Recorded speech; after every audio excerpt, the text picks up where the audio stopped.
দোস্ত রাসূলের সাহাবী যদি ঈমান হারা হইয়া মুরতাদ হয়,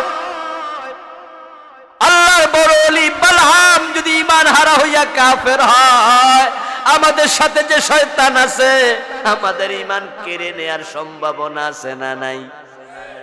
এজন্য 10টা কারণ মুখস্থ করবেন। এই বইটা বাড়ি যাওয়ার সময় স্টেজ থেকে নেবেন, আমার ড্রাইভারের কাছে গাড়িতে আছে অথবা গাড়ি থেকে নেবেন। আমরা লিখেছি, আল্লাহ সবাইকে লিখার তৌফিক দেয় না, লিখা বড় কঠিন কাজ। কিন্তু চোখ যদি থাকে, সরু সরে পড়তে পারেন, তাহলে পড়ার তৌফিক আল্লাহ আপনারেও দিছে, ঠিক কি না? আপনি পড়েন পড়েন পড়েন। 10 কারণে ঈমান ভেঙে যায়। এই 10 কারণ নিজের ভিতরে আছে কিনা খুঁজবেন। যদি থাকে তাহলে ওযু ভেঙে গেলে যেমন নতুন ওযু করে নামাজ লাগে, আপনার ঈমান ভেঙে গেছে, আপনাকে আবার তাওবা করে কালেমা পড়ে মুমিন হওয়া লাগবে। ঈমান ভাঙার 1 নাম্বার কারণ কুফর, 2 নাম্বার কারণ শিরিক, 3 নাম্বার কারণ নিফাক, 4 নাম্বার কারণ আল্লাহ তার বান্দার মাঝখানে মাধ্যম সাব্যস্ত করা, 5 নাম্বার কারণ রাসূল ব্যতীত অন্য কাউকে আদর্শ হিসাবে গ্রহণ করা, 6 নাম্বার, 7 নাম্বার, 8 নাম্বার এরকম বলবো, শুনবেন নি? এখন 1 নাম্বারটা বলেছি কুফর, যেটা বাংলাদেশে অ্যাভেলেবেল চলছে। আমি এই বইতে 56টা লিখছি যেগুলো বাংলাদেশে চলমান আছে। এই যে কিছুক্ষণ আগে বললাম গতবার ঢুকছিল কুফর, নতুন কুফর ট্রান্সজেন্ডার। এর আগে বললাম কাদিয়ানীদের কুফর, নবীকে শেষ নবী না মানা। বর্তমান এই বছরের আগের বছরের সিলেবাসে ছিল বিবর্তনবাদ, নতুন নতুন কুফর, ট্রান্সজেন্ডার নামে কুফর। এটাই বইতে আমি লিখি নাই, কারণ আমি এটার নাম গত মাসে শুনছি, এর আগে নামও শুনি নাই। আচ্ছা, গোলাম আহমদ কাদিয়ানী জন্মের আগে দুনিয়াতে কি কাদিয়ানী নামে কোনো কাফের ছিল? আচ্ছা, এই বেটার যদি জন্ম না হইতো, বেটা নিজের নবী দাবি না করতো, এই লোকগুলা কি কাফের হইতো? এই ট্রান্সজেন্ডার মতবাদ যদি বাংলাদেশে বইতে না ঢুকতো, এটা যে কুফর আমরা হয়তো অনেকে জানতামই না। অথচ পৃথিবীর 30টা রাষ্ট্রে অলরেডি এটা চলমান রাষ্ট্রীয় ভাবে। এটা আসার আগে আমরা শুনছি, আসার পরে শুনছি, আর এটা আবার কি জিনিস? আমার বন্ধু, ট্রান্সজেন্ডার মতবাদের মূল তত্ত্ব হলো, মূলমর্ম হলো, কোন ছেলে যদি নিজেকে মনে মনে মেয়ে ভাবে, এর দাড়ি মুছ আমার সে লম্বা হইল, সে ছেলে না, সে মনে মনে মেয়ে, তাই বাস্তবেও সে মেয়ে। সরকার তাকে মেয়ের সুযোগ সুবিধা দেবে, তার নাম পাল্টাইয়া শরীফ থেকে শরীফা বানাইয়া দিতে হবে। মেয়ে হিসাবে যত অধিকার তাকে সব দেবে, অথচ বেড়ার মুখ ভর্তি দাড়ি। আবার শরীফা নামে কোন মেয়ে যদি নিজেকে ছেলে দাবি করে, বেড়ির হায়েজ হইল বেড়ি নাকি ছেলে। বেড়ির বাচ্চা কোলে বয়া বয়া দুধ খাইতেছে মহিলা মানুষ, কিন্তু সে বলতেছে আমি হইলাম শরীফ, আমি শরীফা না। ওই বাচ্চা যে দুধ খায়, খাগ্গা। মানে হলো আল্লাহর সৃষ্টির মাঝে ডাইরেক্ট পরিবর্তন, ডাইরেক্ট বিকৃতি। অথচ আওয়াজ করে আপনাদের কাছ থেকে আমি শুনবো, যারা বুঝেন একটু বলুন তো, ছেলে বানায় কে? জোরে বলুন, মেয়ে বানায় কে? ইয়াহাবু লিমান ইয়াশাউ যুকুরা ওয়া ইয়াহাবু লিমান ইয়াশাউ ইনাসা। আল্লাহ যাকে চায় তাকে ছেলে দেয়, যাকে চায় তাকে আল্লাহ মেয়ে দেয়। আও ইউযাউযুহুম যুকরানাম ওয়া ইনাসা, যাকে চান তিনি ছেলে মেয়ে দুটা দেন। ছেলে মেয়ে বানানোর ক্ষমতা শুধু কার? এখন আল্লাহ তোমারে ছেলে বানাইছে, 18 বছর বয়সে তুমি কও আমি একজন মাইয়া, ফাইজলামি ফাইছো। আরে ইসলাম তো কোন ছেলেকে মেয়ের পোশাক পরার অনুমতি দেয় না, কোন মেয়েকে ছেলের পোশাক পরার অনুমতি দেয় না। আর এখানে পোশাক মোশাক না, হে নিজে পুরা চেঞ্জ। মানে আল্লাহর আইনের উপরে ডাইরেক্ট ছুরি চালাইয়া দিস। কোরআনের বক্তব্য লা তাবদীলা লা তাবদীলা লিখালকিল্লাহ, আল্লাহর সৃষ্টির মাঝে কোনো পরিবর্তন। এই জন্য কোন মেয়ে যখন আমাদের কাছে মাসালা জিগায়, হুজুর আমার প্লাগ করার জন্য, মানে ব্রু উঠাইয়া চিকন বানা, তখন আমরা বলি হাদিসে নিষেধ আছে, করবেন না। হুজুর আমার স্বামী বলে আমার দাঁত এই যে জোড়া লাগানো আছে, এখানে যেন একটু চিকন করে কাটি, সিস্টেম আছে। বিউটি পার্লারে গেলে মেশিন আছে, মেশিন দিয়া দাঁতের মাঝখানে একটু ফাঁকা বানায়া দেবে। আমরা বলি করবেন না, আল্লাহর নিষেধ, রাসূলের নিষেধ, আল্লাহর সৃষ্টির মাঝে বিকৃতি। হুজুর আমার চুল কম, এই জন্য আমি অন্য মহিলার পরচুলা ব্যবহার করতে চাই, রাসূল বলেছে না করো না। তাহলে দেখেন আমরা আল্লাহর বিধান মানতে ওই নাকে রশি ঢুকানো ওটের মতো বাধ্য। আল্লাহ তোমারে পুরুষ বানাইছে, তুমি নিজে নিজে মহিলা হওয়ার কোনো অধিকার তোমার নাই। আমেরিকাতে ছেলে ছেলেকে বিয়ে করে, মেয়ে মেয়েকে বিয়ে করে। অস্ট্রিয়া, অস্ট্রেলিয়া, জার্মানি, ফ্রান্স সহ 30টা রাষ্ট্রে সমকামী বিয়ে অনুমোদিত। এখন বাংলাদেশে এটা আবার ঢুকাইছে শরীফ শরীফার গল্পের নামে ট্রান্সজেন্ডার। যদি এটার অনুমোদন দেয় তাহলে ছেলে ছেলেরে বিয়ে করবে, মেয়ে মেয়েকে বিয়ে করবে। ট্রান্সজেন্ডারের মোড়কে সমকামিতার সাপ্লাই দেওয়ার ষড়যন্ত্র বাংলাদেশে শুরু হয়েছে। এটা অলরেডি আমাদের ক্লাস 7-এর বইতে ঢুকে গেছে, সিলেবাসের অংশ। আলহামদুলিল্লাহ আমরা আলেম ওলামারা প্রতিবাদ করছি যে না, আমাদের বাচ্চাদেরকে আমরা কাফের হতে দিতে পারি না। ঢাকাতে একটি শিক্ষা সেমিনার হলো, ওই সেমিনারে ব্রাক বিশ্ববিদ্যালয়ের একজন টিচার আসিফ মাহতা, আল্লাহ ভাইটাকে তুমি তো তোমার কুদরতি শক্তি দিয়ে হেফাজত করো, বলেন আমিন। উনার চাকরিটা চলে গেছে, আল্লাহ তুমি তার উত্তম রিজিকের ব্যবস্থা করে দাও, বলেন আমিন। একটি অনুষ্ঠানে তিনি ওই বইটা নিয়ে হাজির হলেন। সেখানে গিয়ে তিনি ওই কয়টা পৃষ্ঠা সবার সামনে টেনে ছিঁড়ে ফেললেন, সাহসিকতা দেখালেন। এই জাতিকে তিনি মেসেজ দিলেন, আমাদের বাচ্চাদেরকে আমরা ট্রান্সজেন্ডার পড়তে দেব না, ছিঁড়ে ফেলতে হবে, তোমরা ছিঁড়ে ফেলা শুরু করে দাও। পরের দিন প্রাক বিশ্ববিদ্যালয় তাকে বলল আপনি আর ইউনিভার্সিটিতে আসা দরকার নেই, চাকরিটা চলে গেল। আমরা বুঝে নিলাম ট্রান্সজেন্ডার মতবাদ নামে সমকামিতা ঢুকানোর পিছনে ওই প্রাক বিশ্ববিদ্যালয়ের মতো কিছু কুলাঙ্গারের হাত। ওখানকার যারা নেতা ফেতা কিরণক তারা এগুলো। আমার প্রিয় ভাই, সরকার যখন শুনল তখন সরকার 5 জনের একটি কমিটি করলো। কয়দিন আগে কমিটি হলো, তাও প্রায় 1 মাস হতে চলছে। জানুয়ারি মাসের শেষ দিকে কমিটি করে ফেলেছে। তার মাঝে বিসি Arabic university professor doctor Abdur Rashid হলেন ওই কমিটির প্রধান। সরকার তাদেরকে বললেন আপনারা আমাদেরকে রিপোর্ট দেন। তারা এখনো রিপোর্ট দেয়নি, আমরা শুনিনি রিপোর্ট দিয়েছে।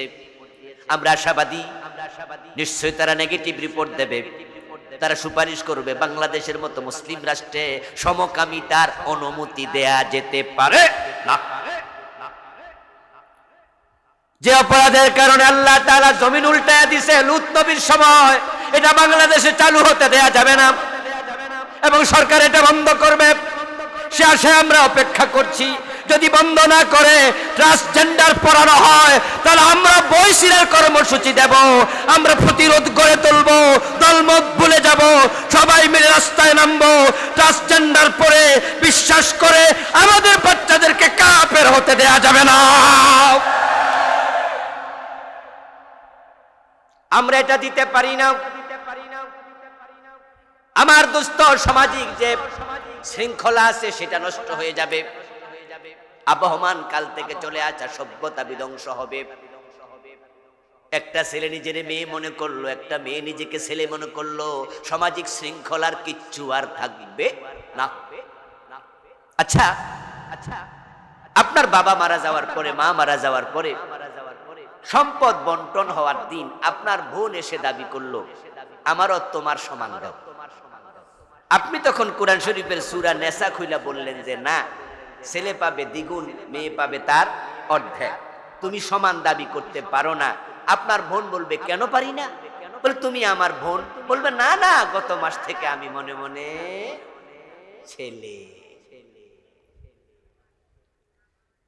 আর মনে মনে নিজেকে ছেলে দাবি করলে মেয়ে যদি ছেলে হয়ে যায়, তাহলে আপনার বোনের দাবিটাকে আপনি নেগলেক্ট করার কোনো সুযোগ আর নাই। আচ্ছা, আপনাদের এলাকায় চেয়ারম্যান আছেনি? মনে মনে উনি ভাবলো আমি চেয়ারম্যান না, আমি এমপি। আচ্ছা, এটা কি হইল? এলাকায় মেম্বার আছে, যে মেম্বাররা সবাই যদি মনে মনে ভাবা শুরু করে আমরা 9 জনই চেয়ারম্যান, তাহলে চেয়ারম্যান অফিসে কিলাকিলি লাগার সম্ভাবনা আছে না নাই? একটা ছেলে একটা মেয়ে আপনাদের রাস্তার পাশে বিকাল বেলায় গায়ের সাথে গা ঘেঁষে বসে দুজন গল্প করছে, একবারে ইয়াং, সোমাসিয়া, 20-22 বছর 25 বছরের ছেলে মেয়ে। এলাকার একজন মুরব্বী পাশ দিয়ে হেঁটে যাচ্ছে, হেঁটে যাইতে বলতেছে, এই পোলাপান কি পাইছো? দিনে দুপুরে এভাবে ঘেঁষে ঘেঁষে গায়ের সাথে গা লাগাইয়া এখানে বসে আছো, শরম নাই তোমাদের? স্বামী স্ত্রী হলে ঘরে যাও, দরজা বন্ধ করে যা ইচ্ছা তাই করো, কিন্তু তোমরা বেহায়াপনা করছো কেন? মেয়েটা মুখ তুলে বলল, আঙ্কেল না না, আমি তো মেয়ে না, আমি মনে মনে।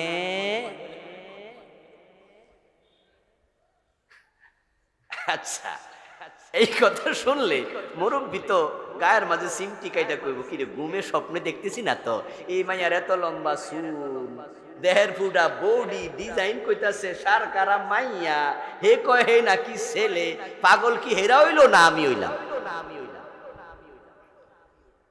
আপনারা হাসতেছেন, কিন্তু বর্তমানে সিলেবাস এটার অংশ মনে করলেই নাকি ঠিক। পুরা জাতিকে পাগল বানানোর জন্য যারা ষড়যন্ত্র করছে, তাদের এই ষড়যন্ত্রে আমরা অবশ্যই একমত হতে পারি না, ঠিক কিনা? এটা হচ্ছে গতবারের রেজাল্ট। গতবার যখন বিবর্তনবাদ ঢুকাইছিল ক্লাস 6 এর বইতে, মানুষের প্রথম পুরুষ নাকি আদম না, প্রথম পুরুষ নাকি বান্দর। এটা যখন আমরা দেখলাম সিলেবাসে ঢুকছে, আমরা প্রতিবাদ করলাম, কারণ কোরআন মাজিদে আদমের নাম বারবার আছে না নাই? আদম প্রথম পুরুষ, প্রথম মানুষ, এই কথাটা কোরআনে আছে না নাই? হাদিসেও আছে, কোরআনেও। ডারউইন নামে একজন ব্যক্তি, উনি নাকি গবেষণা করে দেখছে না, মানুষ আদম থেকে না, মানুষ বান্দর থেকে। মানুষ নাকি প্রথমে বাদর ছিল, গাছে গাছে লাফালাফি করতে করতে লেজ পড়ে গেছে, তারপরে এবার হেসকা টান দিয়ে খারাইছে, কি হয়ে গেছে? পুরা পুরুষ। আমাদের আল্লামা সাইদি রাহিমাহুল্লাহ চট্টগ্রামের ফেরত ময়দানে ওয়াজ করতে গিয়ে তিনি বলেছিলেন, ডারউইন এই থিওরি লেখার আগে কি পরিমাণ গাঁজা খাইছে আল্লাহই জানে, কারণ কোন সুস্থ মস্তিষ্ক থেকে এই থিওরি বের হতে পারে না যে গাঁজা খাইছিল, হয়তো সেটার ডেট ওভার ছিল। আচ্ছা, গাছে গাছে লাফাইতে লাফাইতে লেজ পড়ে গেলে পরে হেসকা টান দিয়ে খারাইলে যদি মানুষ হয়ে যায়, বর্তমান পৃথিবীতে বান্দর আছে না নাই? মানুষ হয়েছে কয়টা? কি আজীব কথা তো। আমার বন্ধু, হ্যাঁ, এই নিয়ে আমরা মাথা কামাইনি, কারণ এটা ডারউইনের থিওরি। সে একজন কাফের, যা মনে চায় বলুক, আমরা বাধা দেই না, এটা তার ব্যাপার। খ্রিস্টানরা ঈসা নবীকে আল্লাহর ছেলে বলে, আমরা তাদের গির্জায় গিয়ে বাধা দেই না, এটা তার ব্যাপার। হিন্দুরা দুর্গা দেবীর মা বলে ডাকে, দেবতা মনে করে, আমরা কিছু বলি না, এটা তাদের ব্যাপার। হিন্দু দুর্গাকে মা বলুক, খ্রিস্টানরা ঈসা নবীকে আল্লাহর ছেলে বলুক, ডারউইন প্রথম পুরুষ ছিল বাদর, এটা বলুক, আমাদের কিছু আসে যায় না। কিন্তু যখন সিলেবাসে ঢুকে গেল, এখন আর চুপ থাকা যায় না। এটা যদি সিলেবাসে থাকে, এটা বিশ্বাস করলে আমাদের বাচ্চারা কাফের হয়ে যাবে। তাই আমরা প্রতিবাদ করেছি, সরকার এটাকে স্থগিত করেছে, গতবারই সার্কুলার দিছে এটা পড়ানো যাবে না। কিন্তু যারা এটা ঢুকাইছে তাদের কোনো বিচার করে নাই। যদি তাদের জেল দিত, জরিমানা দিত, তারের মতো সোজা হয়ে যেত। গতবারের শাস্তি পাইয়া এবার আর বিবর্তনবাদের জায়গায় ট্রান্সজেন্ডার ঢুকানোর সাহস দেখাতো না। ও দোস্ত, নতুন নতুন কুফর আসবে। কুফর লিখেছি 56টা। 2 নাম্বার হলো ঈমান যাওয়ার কারণ শিরিক। বাংলাদেশে শিরিক আছে না নাই? শিরিক নিয়ে আলাদা বই লিখছি, এটাতে লিখছি 29টা শিরিক। দোস্ত, আমি এক জায়গায় জমা করে দিছি, যদি একটা শিরিক আপনার কলবে থাকে আপনার জান্নাত হারাম। ওমান ইউশরিক বিল্লাহি ফাকাদ হারামাল্লাহু আলাইহিল জান্নাহ। আমার আল্লাহ কোরআনে বলেন যে শিরিক করবে তার জন্য আল্লাহ নিজে জান্নাত হারাম করে। নবীর বাবা হলেও মুশরিক জান্নাত পাবে না। যেমন আজর, ইব্রাহিম নবীর বাবা, কিন্তু কপালে জান্নাত নাই। আজর ছিল মূর্তি পূজক। হাশরের ময়দানে আজরের সাথে দেখা হবে ইব্রাহিমের। বাবা আজরের গায়ে থাকবে কাতারাত গাবারাতুন কাতারা, দুলা দূষরিত ফেরেশতারা টেনে হেসরে জাহান্নামে নেয়। ইব্রাহিম নবী বলবে, বাবা আলাম আকুল লাকা লা তাসিনি, দুনিয়া থাকতে কি বলি না আমার কথা শোনো, মূর্তি পূজা ছাড়ো। সেদিন তো কথা শুনলা না। তারপরে আজর জবাব দেবে, আলিয়াউমা লা আসিকা, আজকে আমি অবাধ্য হব না। কি বলার আজকে বলো, যা বলো তাই শুনবো। ইব্রাহিম জানে আজকে বুঝের কোনো লাভ নেই। এবার ইব্রাহিম আলাইহিস সালাম আল্লাহর সাথে কথা বলবে, ইয়া রাব্বি ইন্নাকা কাদ ওয়া'আদতানি আল্লা তুখজিনি ইয়াওমা ইউবআসুন। ও আমার আল্লাহ, তুমি তো দুনিয়া আমার ওয়াদা দিছো, কিয়ামতের দিন আমারে শরম দিবা না।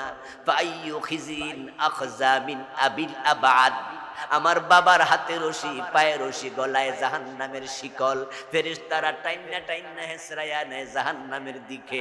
আমি তো তার ছেলে, এর চেয়ে বড় লজ্জার আর কি আছে? আমার বাবার এইভাবে টানলে আমার তো শরম লাগে।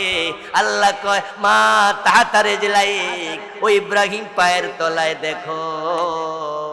উপর থেকে মাথা নামাবেন, নামাইয়া দেখবেন আজর নাই, হাতে পায়ে রশি লাগানো একটা রক্ত মাখা শূকর দাঁড়াইয়া আছে।